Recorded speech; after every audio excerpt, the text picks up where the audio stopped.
আমার চ্যানেলটা লাইক করবেন, শেয়ার করবেন, সাবস্ক্রাইব করবেন, বেল আইকনটা প্রেস করবেন।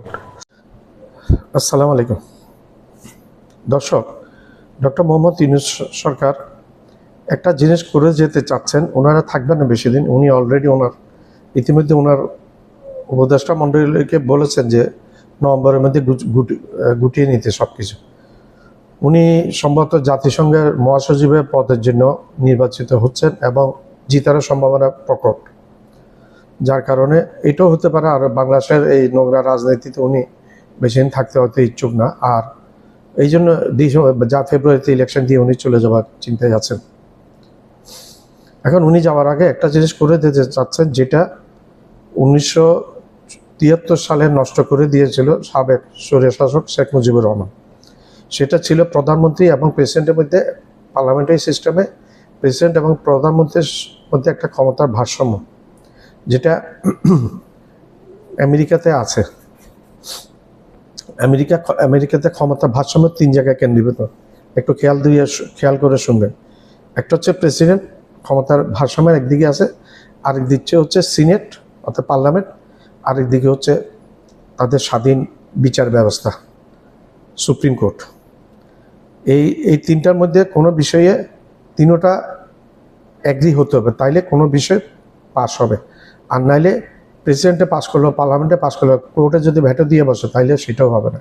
সেখানে প্রকৃত গণতন্ত্রের সেই কিছুটা অনেক আঁচ আসে, সেখানে আমরা ধরে নিতে পারি।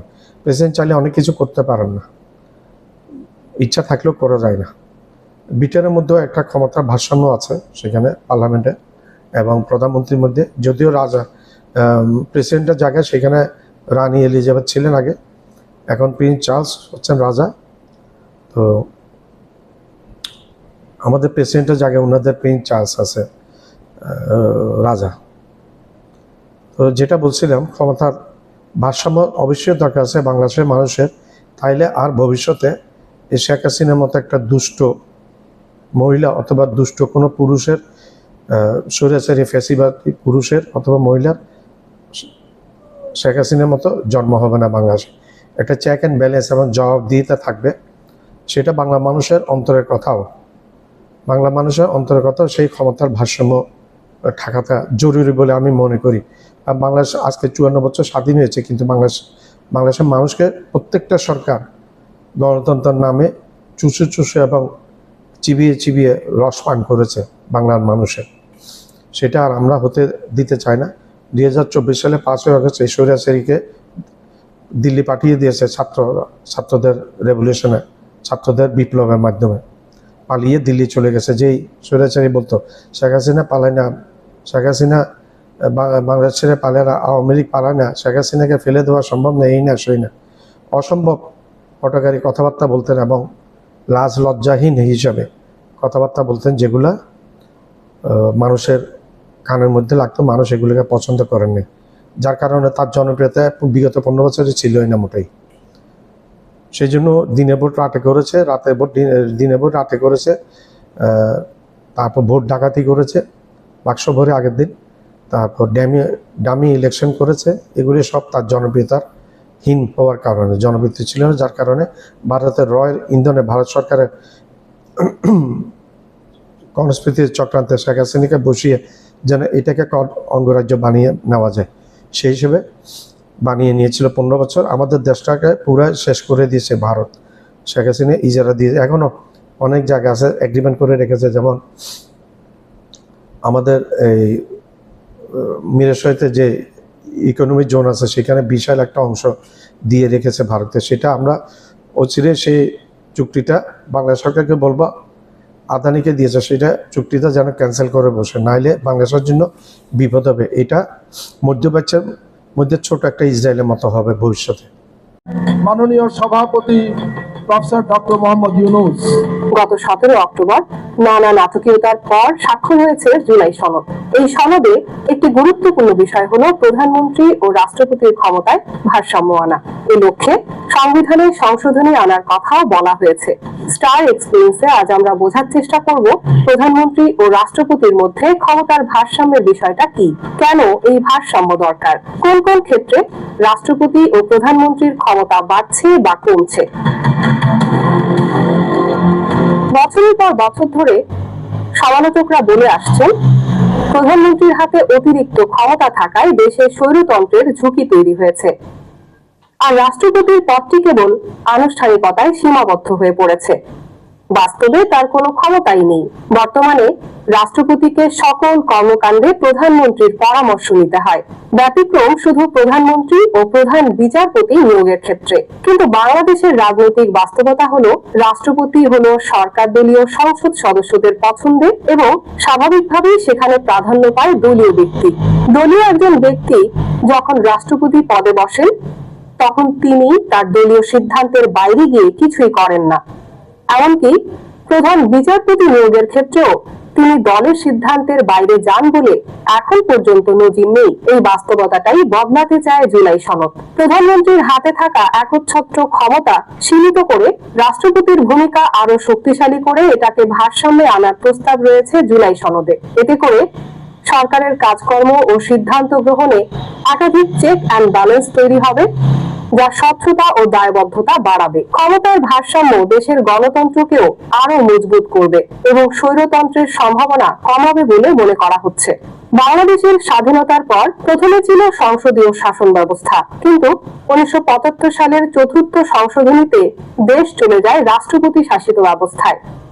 পরে 1991 সালে 12তম সংশোধনীর মাধ্যমে আবারও ফিরে আসে সংসদীয় ব্যবস্থা, যেখানে প্রধানমন্ত্রী হন সরকারের নির্বাহী প্রধান আর রাষ্ট্রপতি শুধু সাংবিধানিক প্রধান। ফলে প্রজাতন্ত্রের সব নির্বাহী ক্ষমতা প্রধানমন্ত্রীর হাতেই ন্যস্ত থাকে। রাষ্ট্রপতি এই ক্ষমতা প্রয়োগ করেন কেবল প্রধানমন্ত্রীর পরামর্শে।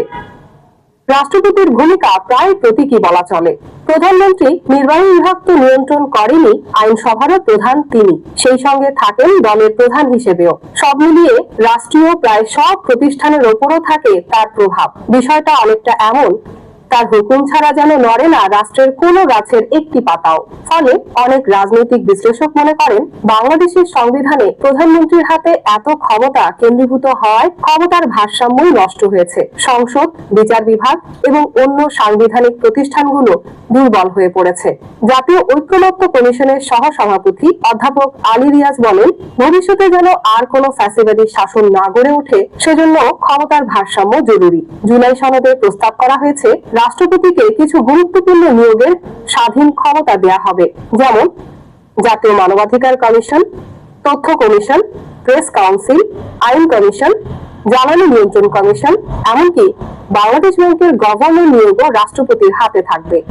সনদ অনুযায়ী নির্দিষ্ট সার্চ কমিটির সুপারিশের ভিত্তিতে রাষ্ট্রপতি প্রধান নির্বাচন কমিশনার ও অন্যান্য নির্বাচন কমিশনার, ন্যায়পাল, সরকারি কর্ম কমিশন ও দুর্নীতি দমন কমিশনের চেয়ারম্যান ও সদস্য এবং মহা হিসাব নিরীক্ষক ও নিয়ন্ত্রক নিয়োগ দেবেন।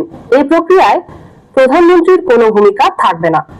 তবে বিএনপি ও কয়েকটি সমমনা দল এই প্রক্রিয়া নিয়ে আপত্তি জানিয়েছে। তাদের মতে, সার্চ কমিটির মাধ্যমে নিয়োগ প্রক্রিয়া তাৎক্ষণিক ও জবাবদিহিতাহীন। তারা আরো শক্তিশালী ও স্বচ্ছ কাঠামো নিশ্চিত করতে আইনি ব্যবস্থা প্রণয়নের আহ্বান জানিয়েছে। চট্টগ্রাম বিশ্ববিদ্যালয়ের সরকারি প্রশাসন বিভাগের সাবেক শিক্ষক ও সংসদ বিশেষজ্ঞ অধ্যাপক নিজাম আহমেদ মনে করেন, প্রধানমন্ত্রীর ক্ষমতা সীমিত করা হলে কোনো সমস্যা হবে না। তিনি রাষ্ট্রপতির মাধ্যমে নিয়োগের এই প্রস্তাবকেও স্বাগত জানিয়েছেন। জুলাই সনদে আরো বলা হয়েছে, রাষ্ট্রপতি সংসদের উভয় কক্ষে সাধারণ সংখ্যাগরিষ্ঠতায় নির্বাচিত হবেন এবং তিনি কোনো রাজনৈতিক দলের পদে থাকতে পারবেন না। রাষ্ট্রপতি দণ্ড মওকুফ বা কমানোর ক্ষমতা রাখবেন, তবে এই ক্ষমতা আইন দ্বারা নির্ধারিত প্রক্রিয়ায় প্রয়োগ করতে হবে এবং তিনি ভুক্তভোগী বা অভিযোগকারীর পরিবারের সম্মতি ছাড়া এই সিদ্ধান্ত নিতে পারবেন না। অধ্যাপক আলী রিয়াজ বলেন, রাষ্ট্রপতির কিছু ক্ষমতা বাড়ানো হলেও তাকে একই সঙ্গে একটি জবাবদিহিমূলক কাঠামোর আওতায় আনা হবে। প্রধানমন্ত্রীর ক্ষমতা ও নতুন সীমা কতটুকু হবে? জুলাই সনদ অনুযায়ী একজন ব্যক্তি জীবনের সর্বোচ্চ 2 মেয়াদে বা সর্বোচ্চ 10 বছর পর্যন্ত প্রধানমন্ত্রী হিসেবে দায়িত্ব পালন করতে পারবেন। এছাড়া কোন সংসদ সদস্য একই সময়ে প্রধানমন্ত্রী ও দলীয় প্রধান 2 পদে থাকতে পারবেন না। তবে বিএনপি ও সমমনা দলগুলো এ বিষয়েও ভিন্ন মত জানিয়েছে। অধ্যাপক আলী রিয়াজ বলেন, এর উদ্দেশ্য হলো দল ও সরকারের মধ্যে সীমারেখা টানা, যেন প্রধানমন্ত্রীর হাতে অতিরিক্ত ক্ষমতা কেন্দ্রীভূত না হয়। এতদিন একই ব্যক্তি প্রধানমন্ত্রী, সংসদ নেতা ও ক্ষমতাসীন দলের প্রধানের পদে থেকে সরকার, সংসদ ও দল তিনটি এককভাবে নিয়ন্ত্রণ করেছেন। প্রধানমন্ত্রীর মেয়াদেও কোনো সীমা ছিল না। অধ্যাপক নিজাম আহমেদ মনে করেন, শেখ হাসিনা সরকারের অভিজ্ঞতা থেকেই এই সীমা নির্ধারণের ভাবনাটি এসেছে। তবে তিনি সতর্ক করেন, দলীয় প্রধান ও প্রধানমন্ত্রীর পদ আলাদা করলে দীর্ঘমেয়াদে দলীয় কাঠামো দুর্বল হতে পারে, আর শক্তিশালী দল ছাড়া গণতন্ত্র টিকবে না। জাহাঙ্গীরনগর বিশ্ববিদ্যালয়ের সরকার ও রাজনীতি বিভাগের সাবেক শিক্ষক আল মাসুদ হাসানুজ্জামান বলেন, জুলাই সনদে অনেক তাত্ত্বিক ধারণা আছে, কিন্তু যেসব বিষয়ে ভিন্ন মত রয়েছে সেগুলো বাস্তবায়িত হবে কিনা তা অনিশ্চিত। যদি না হয় তাহলে রাষ্ট্রপতি ও প্রধানমন্ত্রীর মধ্যে প্রত্যাশিত ক্ষমতার ভারসাম্য কখনোই বাস্তবায়িত হবে না। জুলাই সনদ স্বাক্ষরিত হয়েছে, সংস্কারের নকশা প্রস্তুত। এখন প্রশ্ন একটাই, এই প্রস্তাবগুলো কাগজে কলমেই সীমাবদ্ধ থাকবে, নাকি সত্যি বদলে দেবে বাংলাদেশের শাসন কাঠামো?